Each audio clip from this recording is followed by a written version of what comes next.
Hello everyone, एक बार फिर से स्वागत है आपका हमारे ऑप्टिकल फाइबर कम्युनिकेशन इंजीनियरिंग के ऑब्जेक्टिव क्वेश्चंस के सेकंड वीडियो में। तो देखते हैं हम दोबारा से हमारे नए क्वेश्चन, जैसे कि स्टूडेंट्स की डिमांड पे मैंने दूसरा वीडियो बनाया है जिन्हें और क्वेश्चंस चाहिए थे।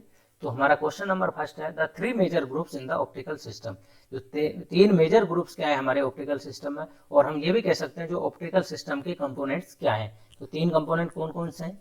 तो option A the component data rate and response time, ये तो बिल्कुल ही नहीं है। The source, the link and the receiver, ये भी नहीं है। The transmitter, the cable and the receiver, the source, the link and the detector.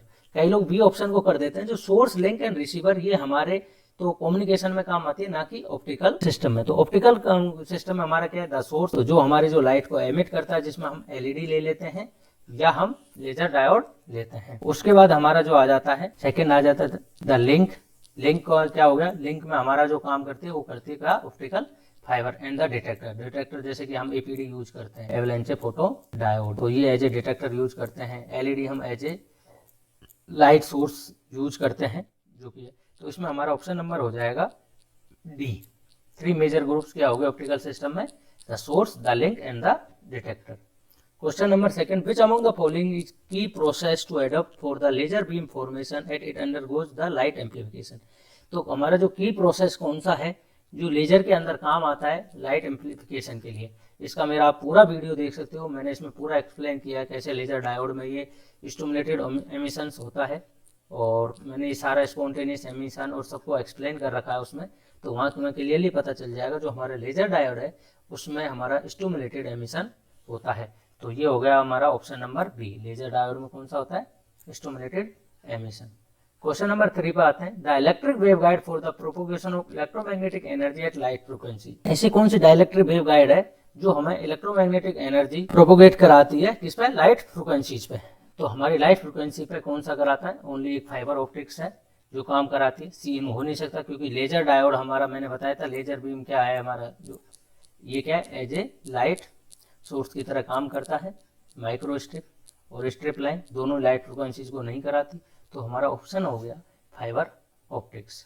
तो ये वैसे क्वेश्चन सिंपल है, बट इसको लैंग्वेज को इतना टिपिकल बना दिया गया है कि जो थोड़ा सा लोग सोचने में मजबूर हो जाए। Question number 4, in an optical fibre the concept of numerical aperture is applicable in describing the ability of. Numerical aperture की मेरा पूरा वीडियो देख सकते हो, उसमें मैंने पूरी डेफिनेशन दिखा रखी है कि लाइट कलेक्शन एबिलिटी क्या क्या होती है हमारी न्यूमेरिकल अपर्चर।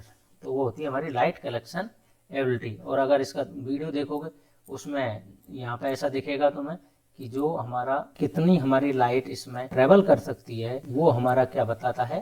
Numerical aperture. इस तरह से हमारा न्यूमेरिकल अपर्चर कि हमारी जो लाइट है वो कितने पर्टिकुलर एंगल से हमारी इसमें ट्रेवल हो सकती है, तो उसको हमारा बताता है न्यूमेरिकल अपर्चर। तो ये हो गया लाइट कलेक्शन एबिलिटी। तो क्वेश्चन नंबर हम 5 पे बढ़ते हैं। Term single mode and multi mode are. जो सिंगल मोड और मल्टी मोड है ये किस तरह से हैं? क्यों हम सिंगल मोड और मल्टी मोड बोलते हैं ऑप्टिकल फाइबर को? The number of fibre placed in the optical fibre. क्या जो हम फाइबर जो प्लेस्ड करते हैं वो हम सिंगल में प्लेस करते हैं इसलिए उसको सिंगल मोड बोलते हैं, और मल्टी करते हैं इसलिए उसको मल्टी मोड बोलते हैं? बिल्कुल गलत। The number of voice channel each fibre can support. जो नंबर ऑफ वॉइस चैनल है उसको जो फाइबर सपोर्ट करती है उसके नाम पे हम सिंगल और मल्टी मोड बोलते हैं? ये भी बिल्कुल गलत है। The number of wavelength each fibre can support, बिल्कुल सी ऑप्शन हमारा करेक्ट आंसर हो जाएगा। तो सिंगल मोड और मल्टी मोड किस पे डिपेंड करता है? हमारी जो वेवलेंथ की कितने नंबर ऑफ वेवलेंथ को सपोर्ट कर रही है। अगर वो सिंगल वेवलेंथ को सपोर्ट कर रही है हमारी ऑप्टिकल फाइबर तो उसे हम बोलेंगे सिंगल मोड, और अगर वो मेरी मल्टी वेवलेंथ को अगर वो अलाउ कर दी है तो उसे हम बोलेंगे मल्टी मोड फाइबर। तो हमारा ऑप्शन नंबर हो जाएगा सी। इसके बाद आते हैं हम क्वेश्चन नंबर 6 पे, the cladding which surround the fibre core. तो जो क्लैडिंग है उसका क्या रोल होता है हमारे पे, जो कि सराउंडेड होती है कोर के। जैसे कि आपने देखा होगा हमारी ऑप्टिकल फाइबर में 3 लेयर्स होती है, और ये 3 लेयर कौन कौन सी होती हैं? एक हमारा कोर होता है जो सबसे इनर पार्ट को जिसको हम बोलते हैं ये हमारा कोर होता है। उसका जो आउटर पार्ट होता है वो हमारा क्लैडिंग होता है, ये हमारा क्लैडिंग होता है। और उसके बाद हमारा एक्सटर्नल जैकेट होता है। तो हमसे पूछा गया है कि जो क्लैडिंग है इसका क्या रोल है? It use to reduce the optical interference. क्या ये ऑप्टिकल इंटरफ्रेंस को रिड्यूस करने में हेल्प करती है? नहीं। It use to protect the fibre. Protect को फाइबर को हमें प्रोटेक्ट करने में काम आती है। ऑप्टिकल फाइबर को नहीं। उसके लिए तो हमारी ये जो थर्ड लेयर होती है, एक्सटर्नल जैकेट जिसे हम बोलते हैं प्रोटेक्टिव लेयर, क्या जो काम करती है वो होती है हमारा ये। तो जो it act to help guide the light in the source, बिल्कुल अगर हमारी क्लैडिंग नहीं होगी तो हम जो लाइट है उसको गाइड नहीं कर पाएंगे। क्यों? क्योंकि जो हमारा ये पूरा की पूरा जो ऑप्टिकल फाइबर जो काम करती है वो टोटल इंटरनल रिफ्लेक्शन पे काम करती है। किस पे करती है? टोटल इंटरनल रिफ्लेक्शन पे। और टोटल इंटरनल रिफ्लेक्शन पॉसिबल होगा ही नहीं अगर क्लैडिंग नहीं होगा। तो क्यों? क्लैडिंग होने के बाद ही तो हमारी जो कोर का जो रिफ्रैक्टिव इंडेक्स है वो ज़्यादा होता है क्लैडिंग से, जिसके कारण क्या डेंसर से जब रेयर मीडियम में लाइट ट्रेवल करती है वो मूव करती है अवे फ्रॉम नॉर्मल, और वो मूव करते करते वो किस पे? इंटरफेस पे आ जाती है, उसके बाद ही वो टोटली रिफ्लेक्टेड होती है। तो इसलिए हम कह सकते हैं it acts to help the guide to light the source. तो इसका आंसर भी हमारा क्या हो जाएगा? सी। तो हमारी जो कोर है जिसके कारण ही हमारी जो लाइट है उसको हम गाइड कर पाते हैं किसके अंदर? ऑप्टिकल फाइबर के अंदर। Question number 7, in the structure of fibre the light is guided through the core due to the total internal. जैसे कि अभी मैंने पिछले में बताया था कि जो लाइट गाइडेड होती है किसके अंदर? कोर के अंदर। वो किसके कारण आती है? TIR, टोटल इंटरनल रिफ्लेक्शन, ना कि रिफ्रैक्शन। तो रिफ्रैक्शन नहीं होता है उसमें, हमारा होता है टोटल इंटरनल रिफ्लेक्शन, मतलब कि सेम ही डायरेक्शन में वापस से रिफ्लेक्ट हो जाती है कोर क्लैडिंग के इंटरफेस से। तो इसको हम वैसे बोलते हैं, जो हमारा मेन प्रिंसिपल होता है उसका होता है TIR, टोटल इंटरनल रिफ्लेक्शन। तो यहाँ से आप याद कर सकते हो। तो क्या होता है हमारा? Reflection. Question number 8, the term critical angle describe. जो क्रिटिकल एंगल है वो हमारा क्या डिस्क्राइब करता है? The point at which light is refracted, the point at which light becomes invisible, the point at which light has gone from the refractive mode to the refractive mode, the point at which light has crossed the boundary layers from one index to the another। तो हमारा option क्या हो जाएगा? The point at which light has gone from the refractive mode to the refractive mode. इसका मतलब जो हमारी जो लाइट थी वो रिफ्रैक्शन होना चाहिए था, पर रिफ्रैक्शन के बजाय वो रिफ्लेक्शन हो जाता है। किसके कारण? क्रिटिकल एंगल के कारण। जैसे कि मैंने अभी पिछले वीडियो में बताया था कि ये जो टोटली इंटरनल रिफ्लेक्शन हो रहा है, अदरवाइज ये रिफ्लेक्शन होना चाहिए था, रिफ्लेक्शन होने के बजाय ये रिफ्लेक्शन हो जाता है। तो the point at which light gone from the refractive mode to the refraction mode, तो इसको हम बोलते हैं क्रिटिकल एंगल। मतलब कि जब लाइट हमारी इतनी बेंड कर देती है कि जो हमारे इंटरफेस से पास होती है, इंटरफेस से जब पास होने लग जाती है, तो इसका मतलब वो क्या है? रिफ्लेक्शन की जगह पर रिफ्लेक्शन होने जाती है। तो उस वाले एंगल को हम बोलते हैं क्या? IC, critical angle. ऐसा एंगल जिस पर लाइट हमारी रिफ्रैक्टिव ना हो के रिफ्लेक्टिव हो जाए। समझ रहे हो बात? कि रिफ्रैक्टिव ना हो के लाइट का रिफ्रैक्शन हो जाना, उसको हम बोलते हैं total, the term critical angle हमारा उसको डिस्क्राइब करती है। तो हम कह सकते हैं कि maximum angle at which light is reflected from refracted। The term dispersion describe the process of, जो हमारा term dispersion हमने जैसे कि ऑप्टिकल फाइबर में पढ़ते हैं कि what is dispersion। तो dispersion क्या है? separating light into the component frequency, light का सेपरेट हो जाना कंपोनेंट फ्रिक्वेंसी में। Reflecting light from smooth surface, अगर स्मूथ सरफेस से जो रिफ्लेक्शन है उसको हम डिस्पर्सन बोलते हैं। The process by which light is observe by an uneven rough surface, ऐसा प्रोसेस जिसमें जो हमारी लाइट है वो एब्जॉर्ब हो रही है by uneven rough surface. Uneven rough surface से हमारी लाइट का क्या हो जाना? एब्जॉर्ब हो जाना, और लाइट स्कैटरिंग। तो आंसर हो जाएगा हमारा separating light into the component frequency. तो डिस्पर्सन अपना वर्ड ही बोल रहा है कि जो डिस्पर्स हो जाना मतलब डिफरेंट डिफरेंट कंपोनेंट में टूट जाना। तो ये हो जाएगा हमारा क्वेश्चन नंबर 9 का answer A, separating light into the component frequency. तो जो हमारी लाइट है उसका कंपोनेंट फ्रिक्वेंसीज में टूट जाने को हम बोलते हैं dispersion. Question number 10, the loss in signal power as light travel down the fibre is called dispersion, scattering, absorption, attenuation. अभी थोड़ी देर पहले मैंने बताया डिस्पर्सन तो हमारा डिफरेंट कंपोनेंट में टूटने को कहते हैं, तो लॉस तो हो ही नहीं सकता सिग्नल पावर का, तो ये क्या हो जाएगा? Scattering, absorption, attenuation. तो हमारा ऑप्शन हो जाएगा एटेन्यूएशन। ऑप्टिकल फाइबर के अंदर जो लॉस होता है सिग्नल को उसको हम बोलते हैं attenuation. Which of the following is not a common type of fibre optics cable, इनमें से जो कौन सी है जो ऑप्टिकल फाइबर केबल नहीं है? Single mode step index, multi mode graded index, single mode graded index, multi mode step index.